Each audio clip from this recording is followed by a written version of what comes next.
Hi everyone, my name is Nomi and I welcome you to my channel Nomi's Talk. And Zack Snyder's official Justice League trailer has been released and every DC fan has been singing the song.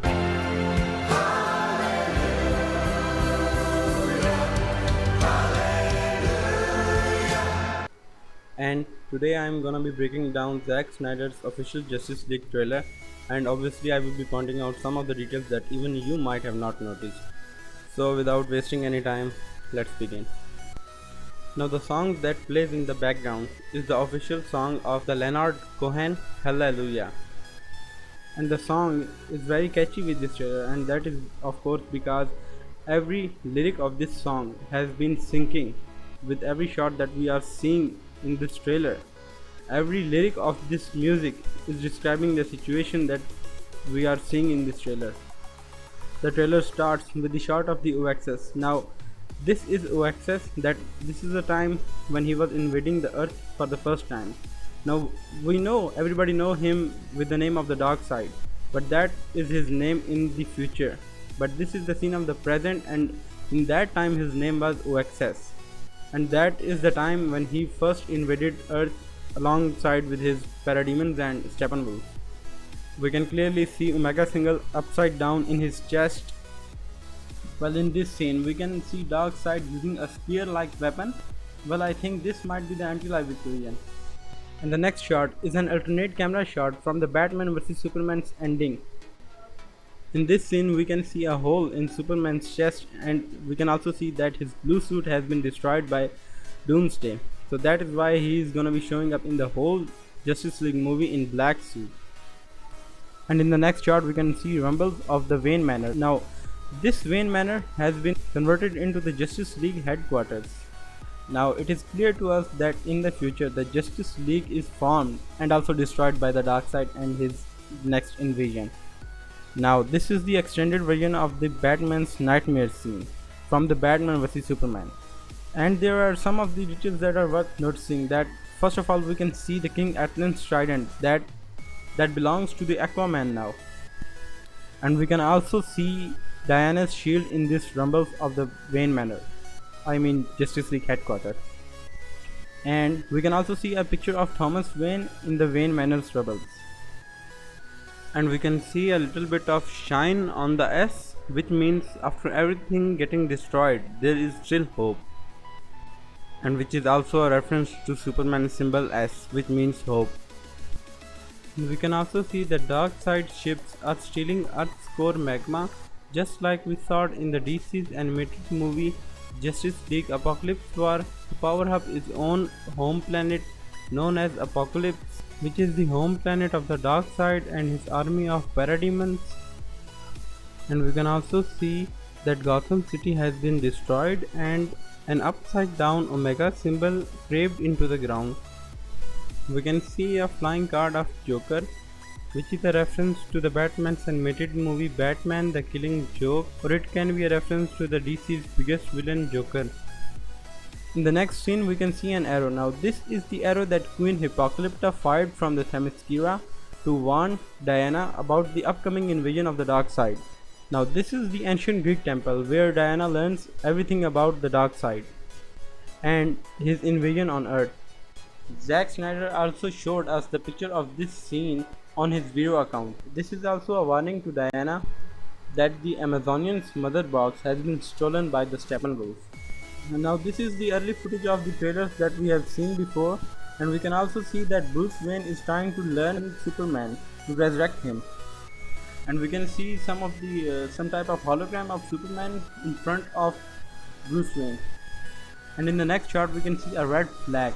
Now this is a reference to the death of Superman. And we can also see Aquaman going into the water after saving that sailor from his sinking ship.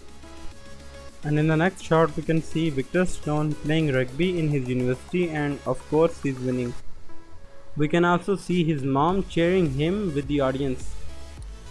Now we also know that Victor Stone is always pissed at his father Silas Stone that he never shows up to see his football game.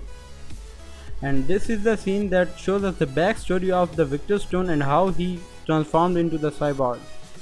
Victor Stone is gonna win this game, and After that, when Victor Stone and his mother are going home, they are gonna get into an accident, and in that accident his mother dies. And Victor Stone almost dies, but we know that Silas Stone uses the technology of the mother box to save him, hence making him half cyborg, half machine. In the next scene, we can see Superman taking his black suit from the Kryptonian ship, which is also a reference from the Man of Steel's first flight scene. In that scene, Superman learns to fly for the first time. And in this scene, Superman also flies for the first time after being resurrected. And in the next scene, we can see Wonder Woman checking a kid that if she is okay. And she smiles back at Wonder Woman by telling her that she is okay and that Wonder Woman has saved them from the terrorists. Zack Snyder also told us that in his version of the Justice League, the bomb exploded in this scene. And this scene is also longer than the scene we saw in the Joss Whedon cut.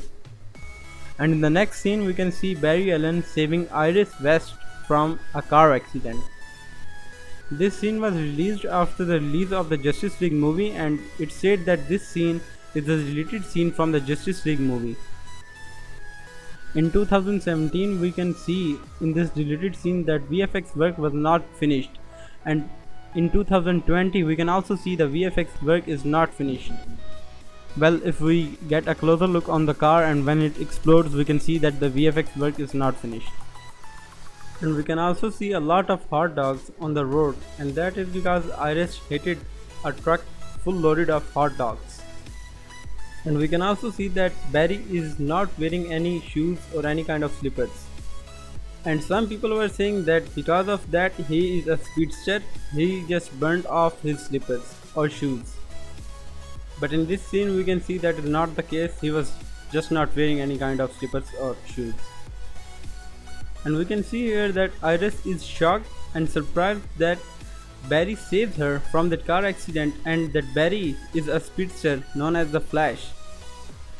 And she is surprised because she has known Barry from a very long time, from her childhood days when her father adopted Barry Allen. And in the next shot we can see Victor Stone aka Cyborg is digging someone's grave.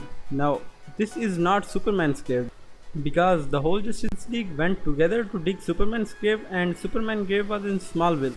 And this scene is not from the Smallville, this is the scene from maybe Gotham, and we can see a lot of buildings behind him, and he might be digging up his own grave or maybe his father's grave, Silas Stone, because in the next scene we can also see Silas Stone die.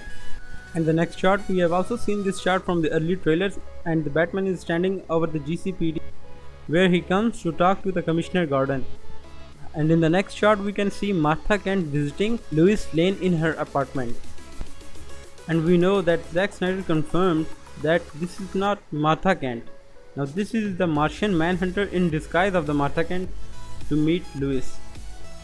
And in the next scene we can see Aquaman meeting with Mera in Atlantis. Now this scene is from the Justice League movie where Mera makes an air bubble to talk to Arthur. We can also see Aquaman's trident, and we can also see Atlantean clothes that Mera gave to Aquaman in Justice League movie.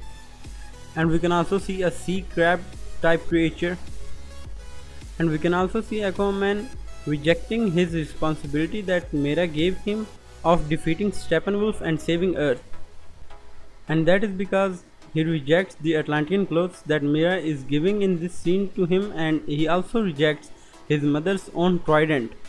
And in the next scene we can see Uvexus invading Earth for the first time alongside with his spaceships and his parademons. Now it is not clear to me that who this villain might be, but I think that is an early look of the Steppenwolf from the time when Darkseid invaded Earth for the first time. And in the next scene we can see Cyborg trying to walk, and he is also crying. And now this is the scene where Silas Stone dies in Star Labs. Now I think that Steppenwolf killed Silas Stone because we can also see that in this place there's been a fight. And I am saying that there's been a fight, and that is because we can see also that there is some Iron Bandit behind Flash. And in the next shot we can see Superman after resurrected, and he is hovering over the buildings. And his own Monument Park where he fighted Doomsday. Now the biggest difference between the Josh Whedon cut and the Zack Snyder's cut is that Batman didn't bring Lois Lane to calm Superman. Lois Lane was just visiting Superman's monument, and she was walking towards it and she saw Superman hovering over the buildings and she was surprised. Of course, Zack Snyder has told us about this related scene. Now, in Zack Snyder's official Justice League movie, when Lois saw Superman beating up the whole Justice League, she came by herself to calm Superman. And in the next scene, we can see Victor Stone's father, Silas Stone. He is trying to destroy the mother box here. Now, I know this scene looks like an experiment gone horribly wrong, but here it is confirmed that Steppenwolf kills Silas Stone in front of Victor Stone's eyes. And I am saying that when Cyborg is trying to save his father, we can also see behind him there is a similar like figure like Steppenwolf. And that confirms that Steppenwolf kills Silas Stone and he also damages Cyborg's body. And when he gets his mother box, he just boom tubes and gone. In the next shot, we can see Steppenwolf trying to get his mother box from the Amazonians. And in this scene, we can get a clear look of Steppenwolf from Zack Snyder's Justice League cut. And we can also see his X-like weapon that was also in the Josh Whedon cut. Now this is the original look that Zack Snyder wanted Steppenwolf to have in his own Justice League movie. And it does look epic. Now he looks like a more dangerous villain, with everything spiky on his body. Now this shot is also from the early trailers where Wonder Woman arrives to fight with Steppenwolf, but in the movie she was alone. But in the Zack Snyder's official cut, she is not alone, she is with Cyborg and Aquaman. In the next shot, we can see Flash killing Parademons in the tunnel battle scene from the Justice League movie. Now the Zack Snyder told us that the tunnel battle scene from Justice League movie was also longer in his cut of the Justice League movie. And in the next epic scene, we can see a Parademon trying to destroy Batmobile by hitting himself to the Batmobile. Now he is trying to turn Batmobile over, but the Batmobile is too heavy for him. And this is the scene from the main battle scene from Justice League movie, where the League comes to save Batman. And in the next epic scene, we can see Superman versus Steppenwolf, and we can also see that Superman is still in his black suit. And we can also see that Steppenwolf has no longer his X-like weapon. So we can assume that Wonder Woman has destroyed it. And we can see Steppenwolf is still trying to fight Superman. And that is because in Josh Whedon cut, when Wonder Woman destroyed his X-like weapon, he was so terrified and full of fear that his own parademons attacked him. And he ended up dying by his own army of parademons. Now I am very happy to see that Zack Snyder's Steppenwolf is very tougher even without his axe. But in this scene we can also see that Superman is winning. And that is because we can see Steppenwolf going backwards after getting a punch from Superman. And in the next shot we can see Batman taking 3 shots from a parademon on his hand. Now this is a tunnel battle fight scene. And we can see that Batman is wearing his regular costume. He is not wearing his tactical suit armor that he wears in the end of the movie. And now the question arrives is that how did Batman take 3 bullets on his hand without getting any damage? I can only say that either Batman's suit is very strong or the bullets from Parademon's gun are not very strong. Well, I think that the Parademon gun is not a gun, it is some sort of a blaster. Now, in the next shot we can see Flash in Russia fighting with Steppenwolf and Parademons. And in this scene I think that he was traveling so fast that he first time stepped into the Speed Force. And I'm saying that because he is shocked by seeing that where I have come. And in next shot we can see Superman meeting his mom for the first time after being resurrected. And in the next shot we can see Cyborg virtually controlling all of the nuclear weapons of Earth. In the next scene we can see King Atlan fighting with parademons. Now this is a scene from the first invasion of Darkseid. And the next scene we have also seen from the early footage of the trailers where he tries to save a cop from a burning car. In the next scene we can see Flash trying to get out of the Speed Force. Now we have seen that when a speedster travels very fast, he literally breaks the ground when he steps on it. And in here we can clearly see that ground is being made up for him whenever he tries to step on the ground. Now I think he might be trying to get out of the Speed Force because he is half in the Speed Force and half in the physical world. In the next scene we can see United Justice League after the final battle of the movie. And we can see that Batman is in his tactical suit and Superman is in his black suit. We can also see Aquaman wearing his Atlantean suit that Mira was trying to give him when he visited Atlantis, and we can also see that he has 5-forked trident that he rejected to accept, but he accepts it when Vulko and Mira visits to him on land to give him back his own mother's trident and Atlantean suit to fight Steppenwolf. And then we can see hashtag the Snyder Cut Justice League logo, which tells the DC fans that their request has been accepted. In the next scene we can see Flash trying to warn the whole Justice League by telling them that Steppenwolf has invaded 1,000 of planets and he conquered them and he's fighted thousands of beings. And then Batman says that he doesn't care how many planets he's destroyed and how many beings he's fighted. He hasn't fought the Justice League, not them united. Alright guys, that was the last scene of the trailer. So I guess I have to finish here. And if you liked my breakdown video, then like this video and subscribe to my channel and comment your thoughts about this video. So I will be meeting you in the next video, but till then, bye.